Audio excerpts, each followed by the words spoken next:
bom que você está aqui nessa noite, queridos. Nós vamos iniciar essa nova série falando sobre isso que é tão importante, trabalhadores do reino. Trabalhadores do reino.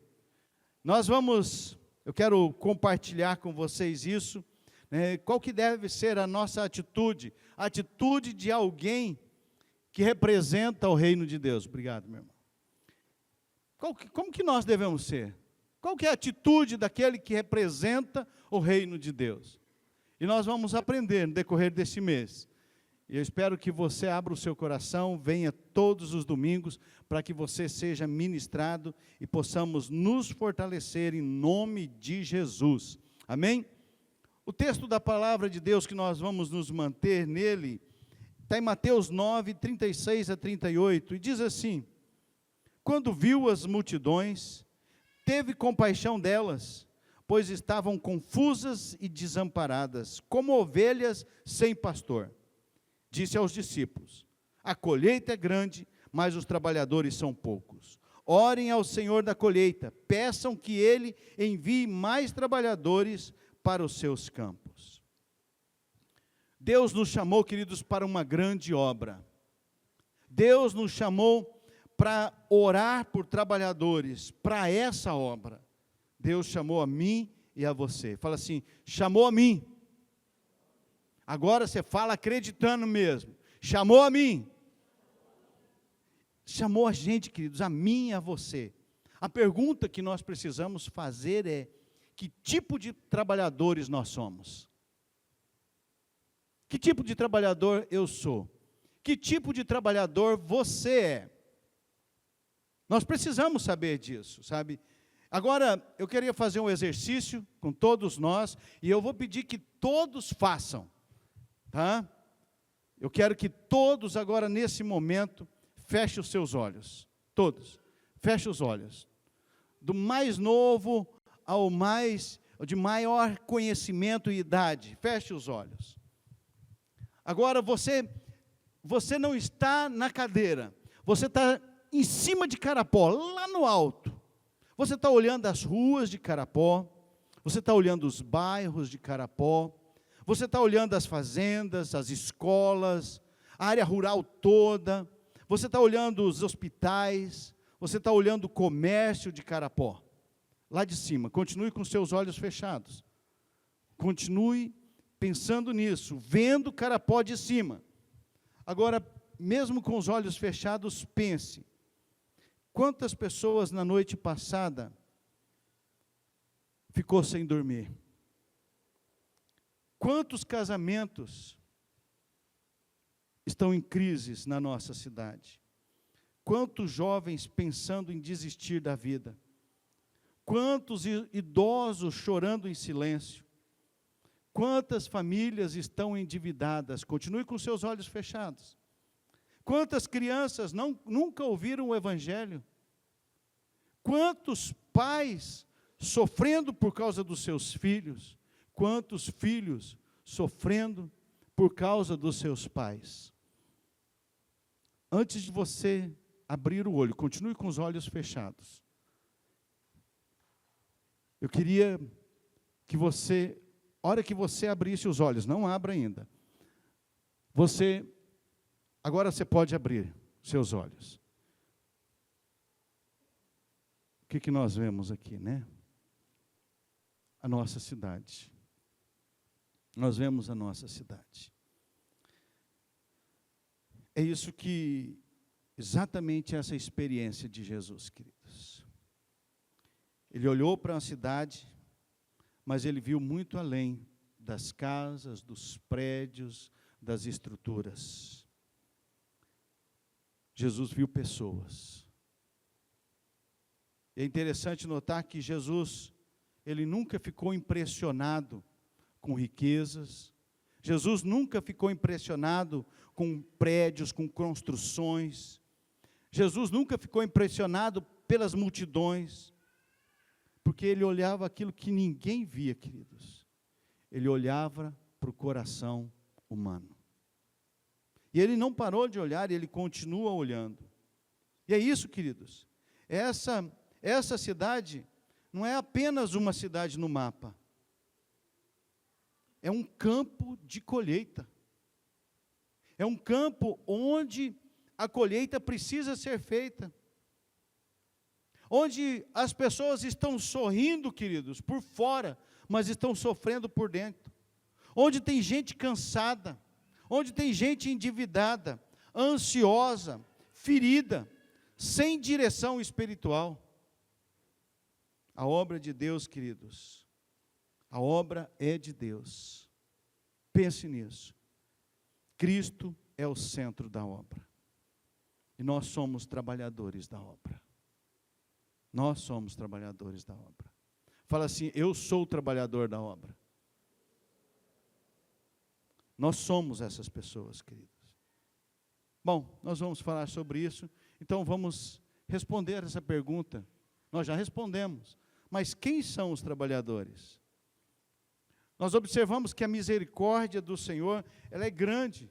A misericórdia de Deus para com cada um de nós. Deus enviou o seu Filho para morrer numa cruz, para nos libertar, para nos salvar, sabe, para tirar a nós, cada um de nós, da escravidão do pecado. Deus revela o seu amor para conosco. Deus revela, queridos, o seu grande amor para com cada um de nós. Eu esqueci de falar no início, mas eu pediria a você, se você pudesse, a não ser que esteja de extrema necessidade, mas se você pudesse, colocasse o seu celular no modo avião, tá? Para que ele não toque, ele não vibre e você não receba mensagens. É uma das coisas que tira a nossa atenção, porque o trem vibra, né? E aí você quer ver, você não tem jeito, você quer ver, né? Então, por favor, põe no modo avião para que você não seja tentado a ficar olhando. Nome de Jesus. Então, quando nós vemos, queridos, sabe, esse grande amor de Deus, agora, Ele inclui cada um de nós nessa obra.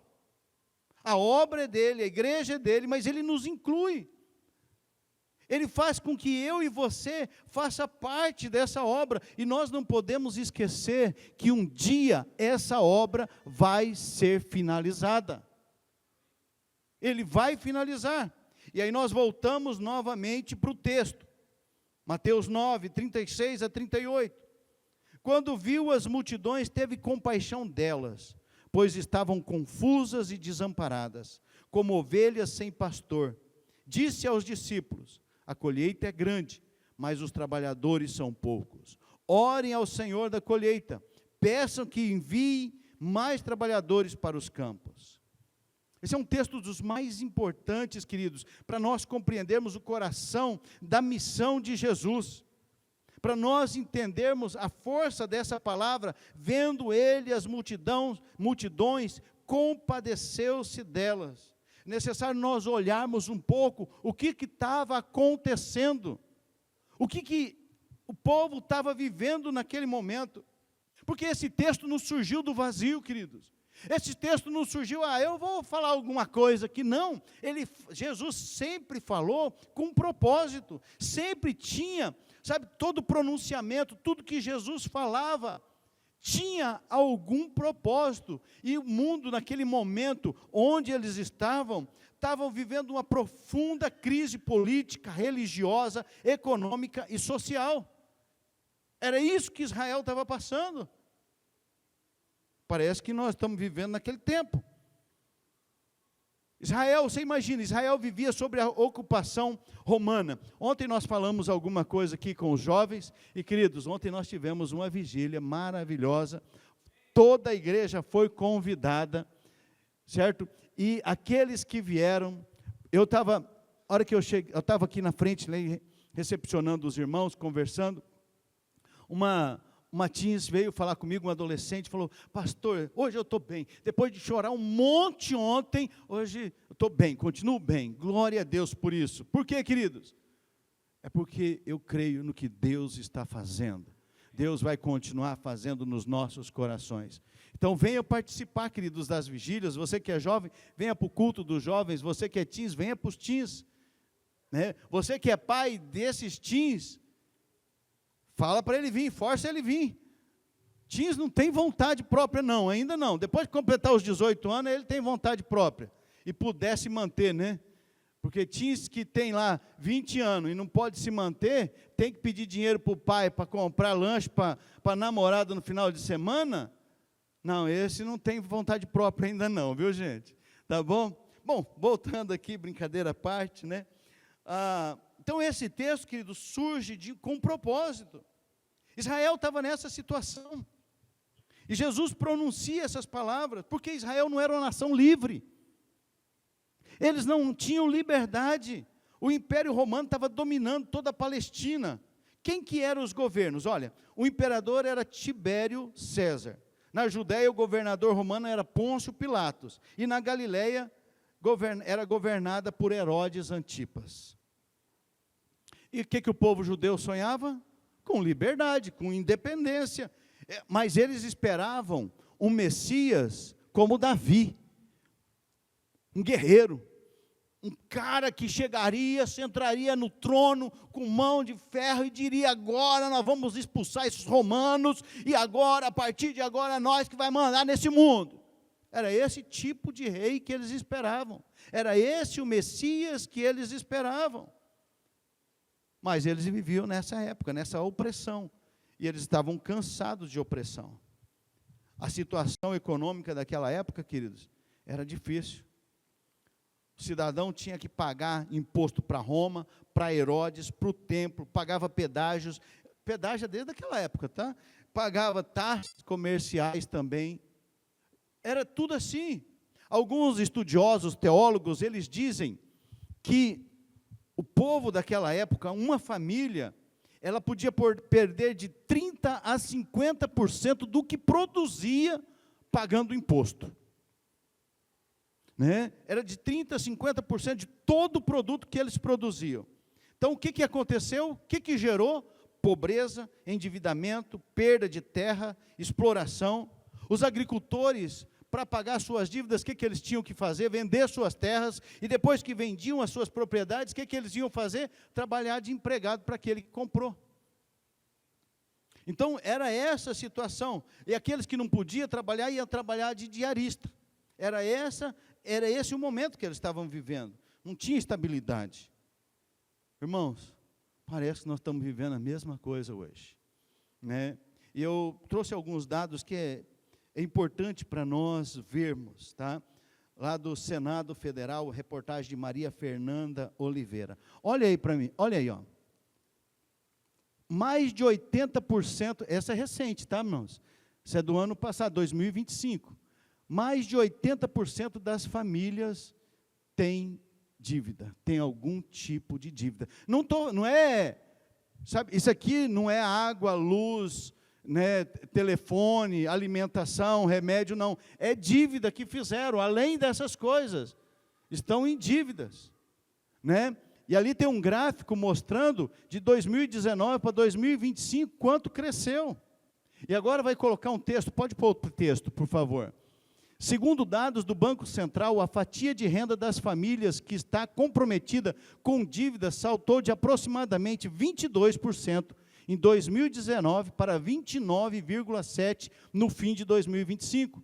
Isso significa que quase um terço do orçamento doméstico já está carimbado para as dívidas antes mesmo de outras despesas básicas serem pagas. Essa é uma fonte da nossa agência do Senado. É essa a situação do Brasil, fazendo esse paralelo, olhando como que estava naquela época e como que estamos hoje. Há uma coincidência, há um negócio meio parecido. E diante desse cenário, queridos, tanto daquela época e olhando para nós, que nós estamos vivendo, a pergunta é: qual que é o plano de Deus? Qual é o plano de Deus? Vamos voltar para o texto. Mateus 9.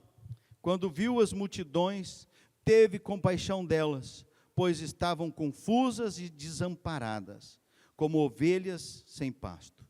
Disse aos discípulos: a colheita é grande, mas os trabalhadores são poucos. Orem ao Senhor da colheita, Peçam que ele envie mais trabalhadores para os seus campos. Ele começa dizendo: quando viu as multidões, teve compaixão delas. Sabe esse verbo usado aqui no grego, compaixão?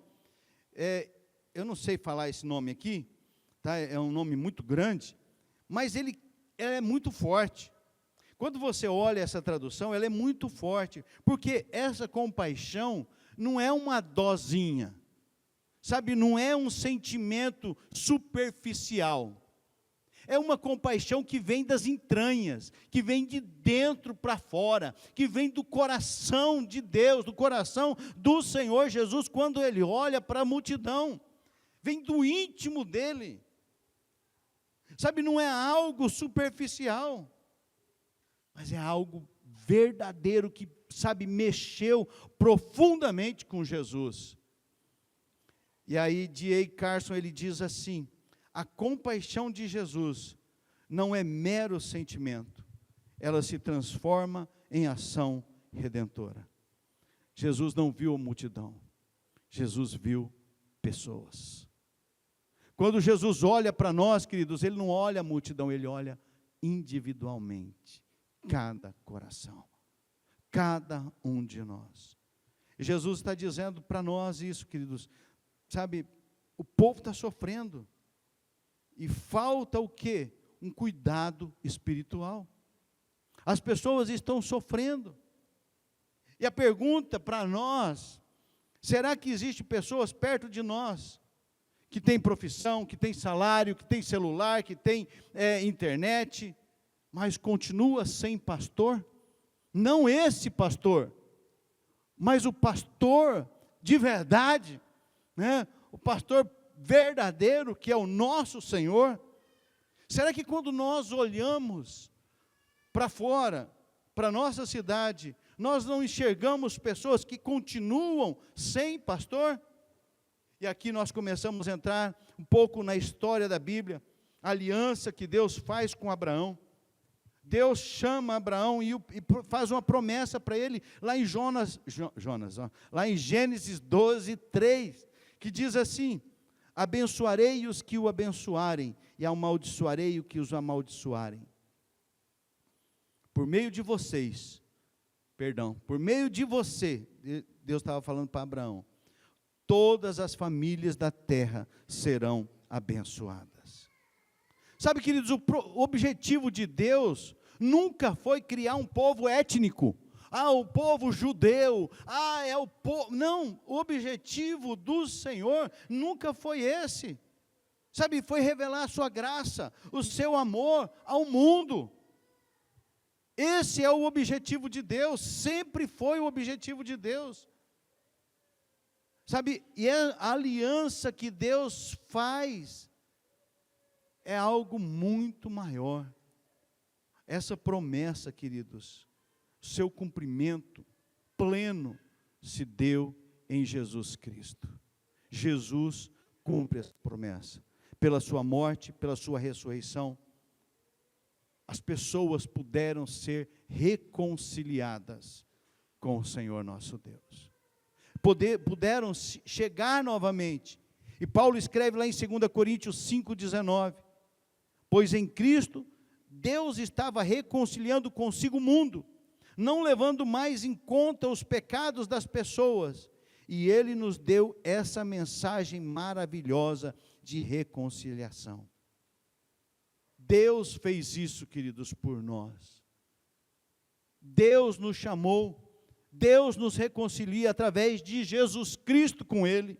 Nós não teríamos essa condição de nos reconciliar novamente com Deus, mas Deus, com seu grande amor, nos reconcilia através de Jesus Cristo. E agora, queridos, por meio do Espírito Santo de Deus, Deus inclui a missão, a igreja dele na missão. Deus inclui a mim e a você na missão dele. A missão não nasce na igreja, queridos. Agora, a igreja é que nasce na missão de Deus. Então, a missão não é da igreja, a missão é de Deus. E a igreja nasce nessa missão de Deus. Christopher Wright, ele afirma: não é tanto que Deus tenha uma missão para a igreja no mundo, mas que Deus tem uma igreja para uma missão no mundo. Queridos, Deus tem uma igreja para missão nesse mundo. Não é igreja missionária, não é igreja presbiteriana, não é igreja batista, não é igreja assembleia, é a igreja que vai subir, aqueles que são lavados, redimidos no sangue do Cordeiro. É essa igreja que ele chama, queridos, é essa igreja. Esse é o plano de Deus, revelar o amor dele para todo mundo. É isso que ele fez, é isso que ele quer continuar fazendo, queridos. É por isso que ele quer transformar as nossas vidas. Bom, então Deus quer revelar o seu plano, o seu amor. Em segundo lugar, quem Deus chamou? Quem que Deus chamou?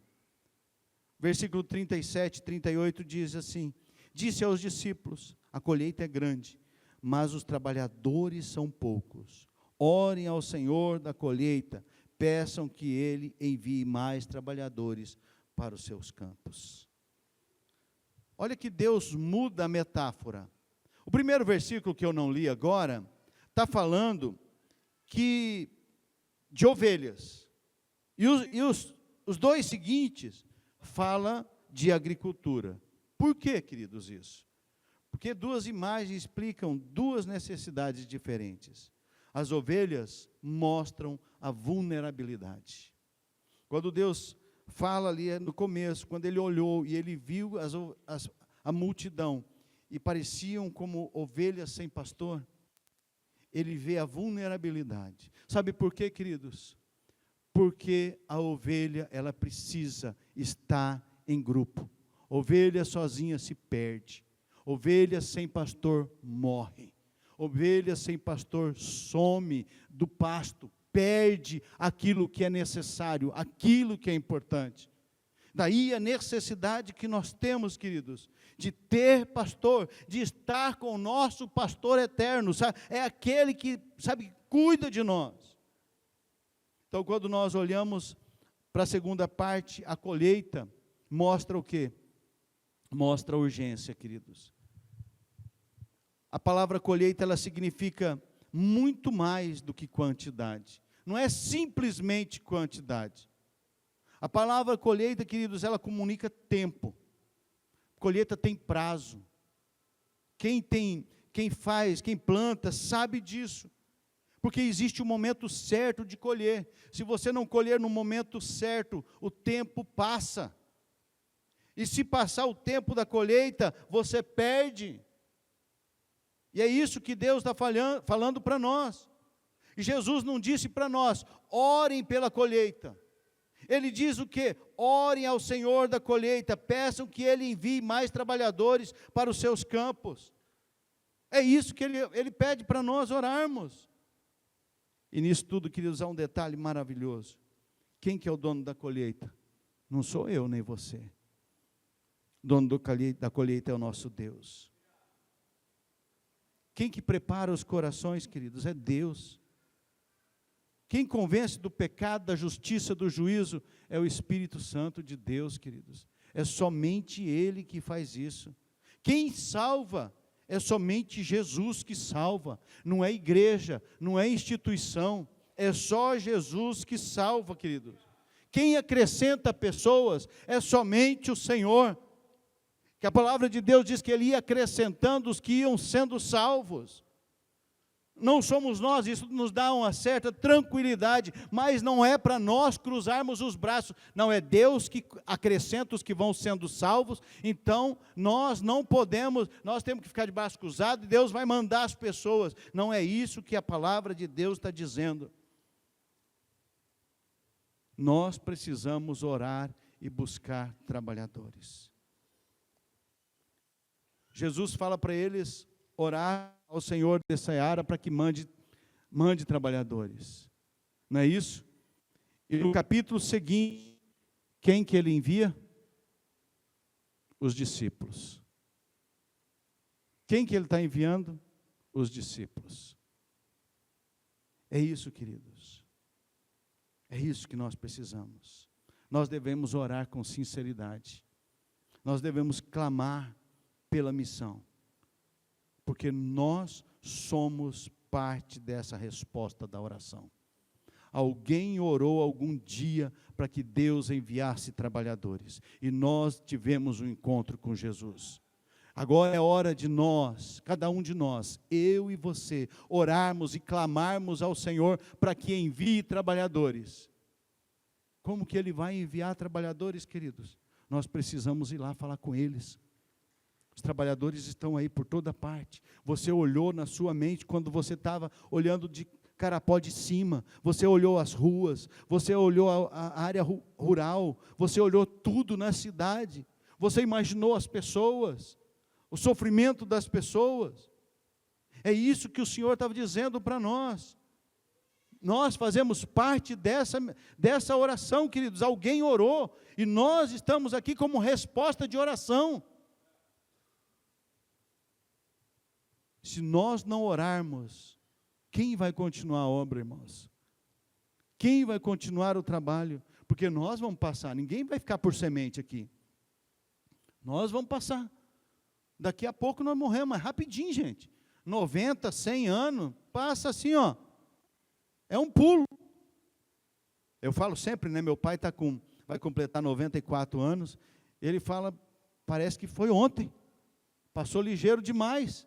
Depressa demais. Foi rápido demais. E você acha que eu e você temos muito tempo? A gente não sabe.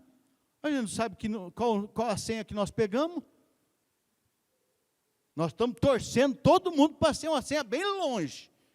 Mas quem sabe? Nós não sabemos. Nós nem sabemos o número da nossa senha. Isso é mais difícil ainda. Por isso nós não podemos parar, queridos. Por isso nós temos que continuar. Dietrich Bonhoeffer, ele diz, em Discipulado, ele diz assim: quando Cristo chama um homem, convida-o a vir e morrer. O chamado de Jesus nunca foi apenas para acrescentar algo à nossa vida, mas para transformar completamente quem somos. O problema desse evangelho que nós estamos ouvindo, queridos, é que está sendo pregado para você vir e ganhar alguma coisa, vir e ter alguma coisa, vir e resolver os teus problemas. Esse não é o evangelho da palavra de Deus. O evangelho verdadeiro, queridos, é esse que Bonhoeffer está dizendo aqui, que a palavra de Deus diz, Jesus está convidando nós a vir e morrer. Você está disposto a morrer pelo evangelho, morrer por Jesus? É só olhar, queridos, o que está acontecendo ao nosso redor. Olhar aqui nos nossos vizinhos, olhar nos nossos irmãos da África. O que eles estão passando? Pessoas sendo degoladas por causa do amor a Jesus. Isso é conversão, queridos. Conversão não é dizer, agora eu sou crente, aleluia, glória a Deus, agora eu ando direitinho, agora eu ando direito. Tem que andar, tá, irmãos? Isso não impede a gente de não andar, não. Mas agora não, agora eu faço assim, agora eu não faço mais nada errado. Não, não é isso, querido. A conversão verdadeira é essa: eu estou disposto a morrer pelo evangelho, eu estou disposto a morrer por Jesus, eu estou disposto a permanecer firme na minha integridade com Cristo, que eu não vou me desviar nem para a direita, nem para a esquerda, eu vou seguir firme no caminho. Esse é o evangelho, irmãos. Quem são os trabalhadores? Quando nós olhamos para o Novo Testamento, queridos, trabalhadores são todos os discípulos de Jesus. Você é o quê? O que você é, irmão? Você é discípulo de Jesus? Amém? Então, esses são os trabalhadores. Trabalhadores não são só os pastores, missionários, são todos nós. Somos todos nós. Trabalhadores, queridos, são as pessoas que negaram a si mesmo, que pertencem a Cristo, que estão no processo de transformação, que buscam e cultivam uma intimidade com Deus, que estão buscando viver algo maior, mais do que os seus próprios interesses. Esses são os trabalhadores. Irmãos, esse evangelho que nós estamos vivendo e vendo muitas vezes, é um evangelho que está buscando só os seus próprios interesses, só o que eu quero. é um Deus empregado, é um evangelho fast food, é um Deus que tem que fazer alguma coisa para nós. Ele não tem que fazer nada, apesar de que Ele já fez tudo. Ele nos libertou do pecado, Ele já nos deu a salvação por meio de Cristo Jesus. Isso é suficiente. Intimidade, queridos, produz missão. No reino, a missão flui da nossa comunhão com Deus. Jesus chamou os seus discípulos, queridos, para estarem com Ele e depois para os enviar. Jesus chamou a mim e a você para estar com Ele e para nos enviar.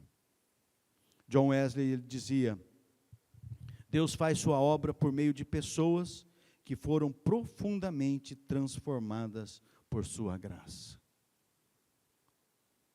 O que Deus faz, queridos, através de cada um de nós, não é porque nós somos bons, é porque nós não prestamos mesmo, mas nós reconhecemos que precisávamos ser transformados por meio do Evangelho de Jesus.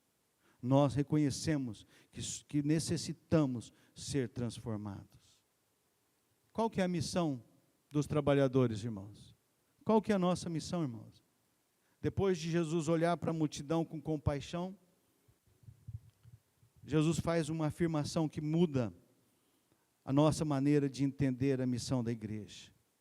Disse aos discípulos: a colheita é grande, mas os trabalhadores são poucos. Perceba que Jesus não diz que falta colheita. A colheita já está pronta. Os campos já estão brancos para a ceifa. A colheita está pronta para ser feita, irmãos. O que está faltando é trabalhadores dispostos a servir. Afinal de contas, eu já servi muito. Eu já fiz muito. O ano passado eu fiz muita coisa, esse ano eu quero descansar. Irmãos, o nosso descanso é na eternidade. É só lá. Enquanto nós estivermos nesse mundo, nós vamos ter luta, tribulação, dificuldade, vai ser difícil, mas nós somos mais do que vencedores por meio de Cristo Jesus, nosso Senhor. Então, qual que é a nossa missão, queridos? Primeiro, glorificar a Deus. Nós, como trabalhadores do reino, nós existimos antes de qualquer coisa para glorificar a Deus. Olha 1 Coríntios 10, 31. Portanto, quer vocês comam, quer bebam, quer façam qualquer outra coisa, façam para a glória de Deus. Nossa missão não é chamar atenção para nós, mas é para Cristo, irmão. Sabe, quando nós servimos com humildade, quando nós vivemos de maneira íntegra, com integridade, queridos, quando nós amamos pessoas, quando nós amamos aqueles que nos odeiam, quando nós oramos por aqueles que nos perseguem, Deus é glorificado, é isso. Sabe, o melhor trabalhador não é aquele que aparece mais, aquele que é visto, mas é aquele que Cristo aparece mais.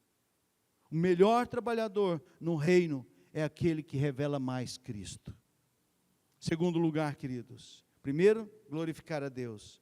Essa é a nossa missão como trabalhador. Segundo lugar, revelar o amor de Deus. Versículo 36 diz: quando viu as multidões, teve compaixão. A igreja, a missão da igreja, queridos, nasce da compaixão. Jesus viu pessoas cansadas, perdidas, sem direção. E hoje não tem diferença, queridos. Quando nós olhamos para a nossa cidade, nós estamos olhando pessoas e vendo pessoas cansadas, pessoas esgotadas, sabe, pessoas sem direção. E o que nós estamos fazendo para isso? Mudar. O que nós estamos fazendo, queridos? Não, eu já sei o que eu preciso fazer. Nós precisamos ir atrás desses trabalhadores e rogar ao Senhor da seara para que mande trabalhadores. Há pessoas ao nosso redor, irmãos, que precisam de ajuda. Há pessoas ao nosso redor que precisam de alguém que ouça elas. A melhor coisa que você pode fazer para ajudar uma pessoa é ficar quieto e ouvi-la. Há muitas pessoas ao nosso redor precisando ser acolhidas, irmãos. precisando de atenção. É isso que o Senhor quer que nós façamos. Nós precisamos revelar o amor de Deus. O trabalhador do reino, ele não apenas fala do amor de Deus, ele demonstra e vive esse amor diariamente com atitudes, irmãos, através da sua vida, do seu comportamento. Qual que é a missão do trabalhador? Glorificar a Deus, revelar o amor de Deus. Em terceiro lugar, orar e discipular e formar novos trabalhadores. Porque, queridos, tem trabalhador que vem pronto, mas tem trabalhador que não. Tem trabalhador que precisa... Respira. Tem trabalhador, queridos, que precisa ser ensinado. Tem trabalhador que precisa ser mostrado como que se faz. Tem trabalhador, você que é pai, mãe, sabe o quanto demora para você ensinar uma coisa para o seu filho. Você ensina 10, 15, 20 vezes para ele aprender às vezes. E às vezes ainda faz errado. Então, queridos, nós precisamos cuidar e orar. Isso aí não, é nosso trabalho. É seu trabalho discipular, é seu trabalho, é meu trabalho, é nosso trabalho cuidar de cada um. É isso que a palavra de Deus nos ensina. Ore ao Senhor da colheita, peçam que lhes envie mais trabalhadores para os seus campos. Então essa missão a nossa missão começa com oração. Depois da oração vem o discipulado. Jesus não chamou discípulo apenas para segui-lo, mas Jesus chamou discípulos para fazer discípulos.